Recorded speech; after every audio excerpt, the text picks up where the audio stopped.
From the deadly Japanese cult that tried to take down Tokyo to the wacky Mickey Mouse cult of the 1930s, here are 10 of the strangest and most unbelievable cults you've never heard of. Number 10. SHINRIKYO. In Tokyo, Japan on March 20th, 1995, one of the worst cult attacks in the country occurred. 5 bags filled with toxic liquid nerve agents were left on board 5 trains in one of the biggest cities in the world on the busiest underground systems in existence. And the bags were leaking. Nobody knew what was happening at first. Passengers on board the trains felt their eyes stinging. Then in seconds, those on board the trains were choking and vomiting. Some were left blinded, and some fell to the floor paralyzed. It was absolutely terrifying. When the dust settled and the trains were stopped and everybody got off, 13 people were dead and 5,800 were seriously injured. The attacks were coordinated on 3 separate train lines. What exactly was used to injure these perfectly innocent people that were simply going to work in the morning? It was something called sarin, a devastating nerve agent first developed over 40 years earlier by the Nazis. All these years later, the 1995 Tokyo attack is still the worst domestic terrorist attack to ever happen on Japanese soil. Now for the cult. The people responsible went by the name SHINRIKYO, a French religious group who believed the world was about to end and decided they would take some people out a bit early. They kidnapped, they injured, they killed, and they used chemical and biological weapons to attack wherever they possibly could. Their leader, Shoko Asahara, was captured and put to death. Many other members of the cult were also executed by Japanese authorities, and by the 2000s the cult had gone underground. Number 9. RAJNEESHPURAM. RAJNEESHPURAM was one of the craziest cults that ever impacted the United States of America. This French cult rose and collapsed in the 1980s in Central Oregon. The cult was based around a man named Bhagwan Sri Rajneesh. He created a religious community supposedly centered around free love and meant to be a utopia. Believe it or not, the cult was pretty far ahead of the curve when it came to things like organic farming and recycling. At first, everything was fine. Thousands of people joined the cult and millions of dollars were raised by the followers. They even had their very own commune where people lived in what they believed was a utopia. But by 1983, things started to go really off the rails, and in 1984, the cult was responsible for the largest bioterrorist attack that ever happened on US soil. Cult members coordinated an attack to infect salad bars. That's right, ordinary salad bars in 10 restaurants throughout Wasco County.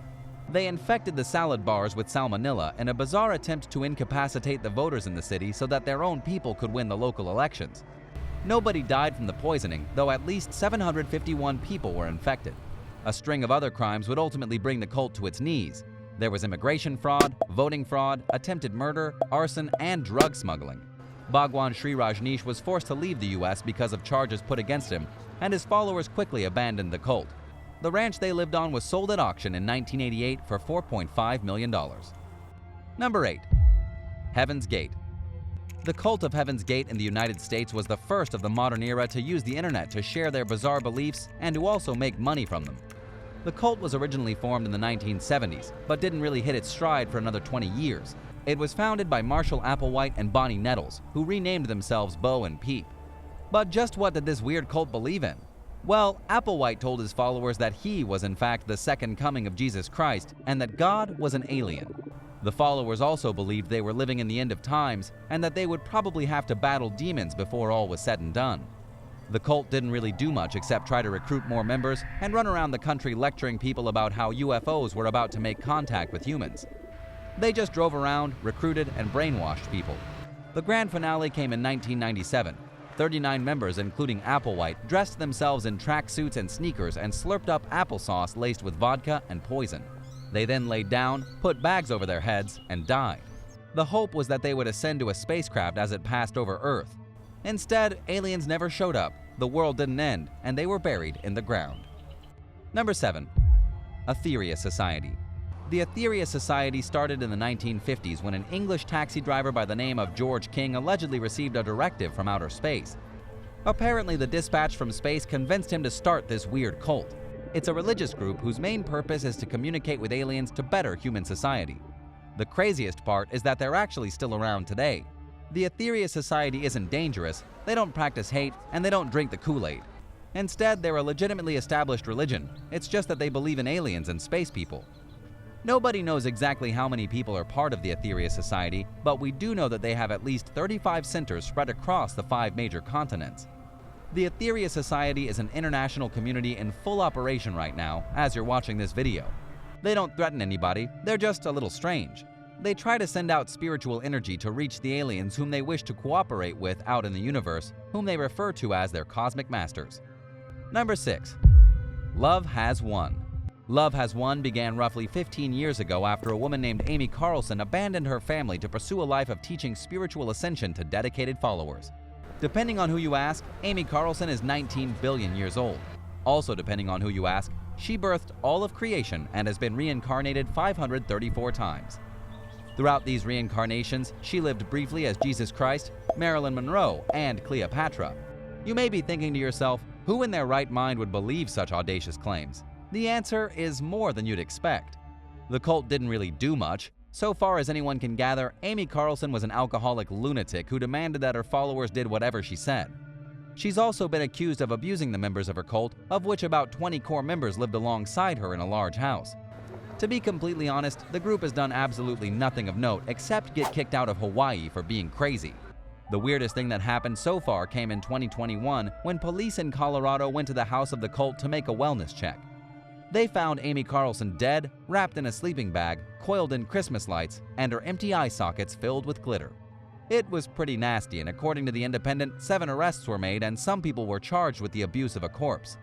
The cult is still around even without Amy, but all they do is upload weird videos on YouTube. Number 5.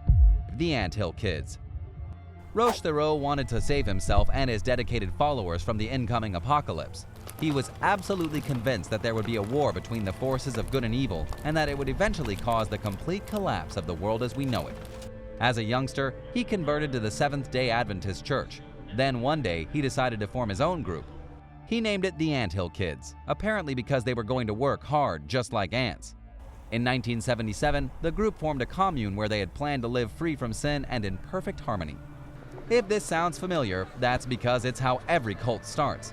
But like every other cult, this one quickly spiraled out of control. They were kicked out of the Adventist church for being too weird. Roche Thoreau then forbade his followers from contacting their families. Soon after, he developed a violent drinking problem. Like most belligerent drunks in a seat of power, Roche got mean.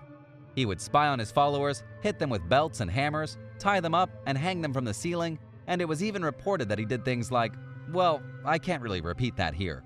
By 1979, this guy was completely insane. He forced his commune into the Canadian wilderness, and his reign of terror continued.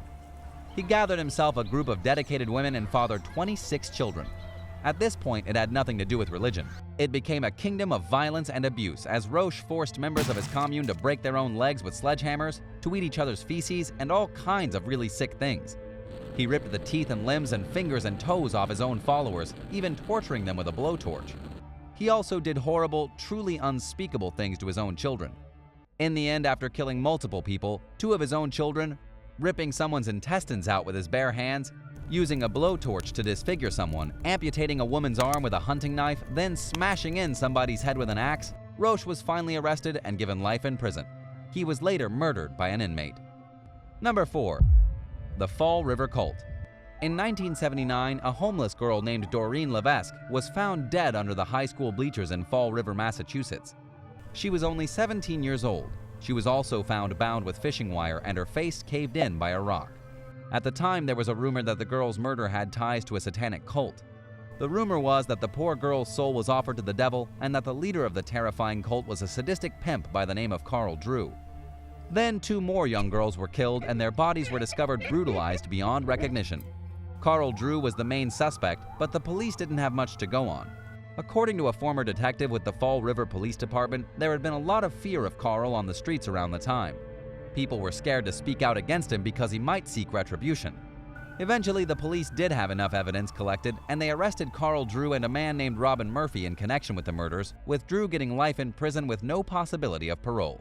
Drew had apparently been running his small ring of prostitutes like a satanic coven, and was keeping the women he controlled in line by performing nighttime rituals. In the case of the murders, Drew took the whole Satan ritual thing too far, and he's still rotting in jail to this day. Number 3. True Russian Orthodox Church. In 2007, a small group of doomsday cult members belonging to a group they referred to as the True Russian Orthodox Church barricaded themselves in a cave in a snowy forest 400 miles, 644 kilometers from Moscow to sit and wait for the end of the world. Yes, there are crazy cults all over the place, not just in the US. This weird Russian organization was put together by a man named Peter Kuznetsov. He somehow managed to convince 29 people to barricade themselves in the cave with 100 gallons, 380 liters of gasoline, which they threatened to use to blow themselves up if police tried to kick them out. Unsurprisingly, the self-declared prophet Peter was not actually there with them. But what were the beliefs of the cult, and why were they in a cave? They believed that upon death, they would earn a special place in the afterlife where they themselves would be the judges of who went to heaven or hell. The followers were not allowed to watch TV, they couldn't have any money, and they were forbidden from listening to the radio. A few weeks after barricading themselves in the cave, part of it collapsed and 14 members gave themselves up to the police. 5 days later, the leader of the group became manic after he realized his prediction of the world ending was wrong. As of 2016, he was still locked up in the psychiatric ward. Number 2. Order of the Solar Temple. The Order of the Solar Temple is quite unique in that it did not attract the less fortunate or the desperate, as is the case with most of the cults we've talked about today. Instead, the order was composed of elite members of society. It even had a specific membership price which most people would never be able to afford. It was a cult of millionaires, doctors, police, and other high-standing members of society. The order reached its peak in the 1990s and was a weird mixture of evangelical Christianity and Freemasonry. They were hoping to recreate the Hermetic Order of the Golden Dawn, a secret society from the 19th century that practiced occult magic. And even though these were the elite members of society, they were still susceptible to crazy ideas. They too thought that an apocalypse was nigh. In fact, they still do because the order is still around today. The Order of the Solar Temple is most famous for what happened in 1994. Tony Dutoit's infant son was taken by the leaders of the group to their headquarters and stabbed to death with a wooden stake after the leader of the cult, Dimambro, decreed the baby the Antichrist. Shortly after, 2 mass murders took place in 2 small villages in Switzerland, with Dimambro and 12 of his followers performing a ritual Last Supper. 15 members drank poison and died, 30 were shot in the head or smothered, and 8 more died under strange and suspicious circumstances. Number 1. The Mickey Mouse Club. The first meeting of the Mickey Mouse Club was December 21, 1929. This wasn't a scary murder cult, it was simply a club created by Walt Disney himself to help kids, though it did have a cult-like status. What did the club do for its members? They offered to train young talent for TV and theater. In reality, Disney was forming an army of child stars to grab America's attention while paying them mere pennies. The kids that became part of the Mickey Mouse Club were usually given a contract with a base payment per week, and the option for Disney to drop them at any time and for any reason. The result was that Disney had an abundance of child stars being trained for performances at Disneyland, promotional events, children's hospitals, and everything else under the sun. It was a dog-eat-dog world where the kids struggled to be the best while making very little money and often being kicked out of the club for no reason. Thanks for watching. What do you think of these strange cults? Would you dare join any? Let me know in the comments, and don't forget to hit subscribe for more insane videos just like this one right here on American Eye.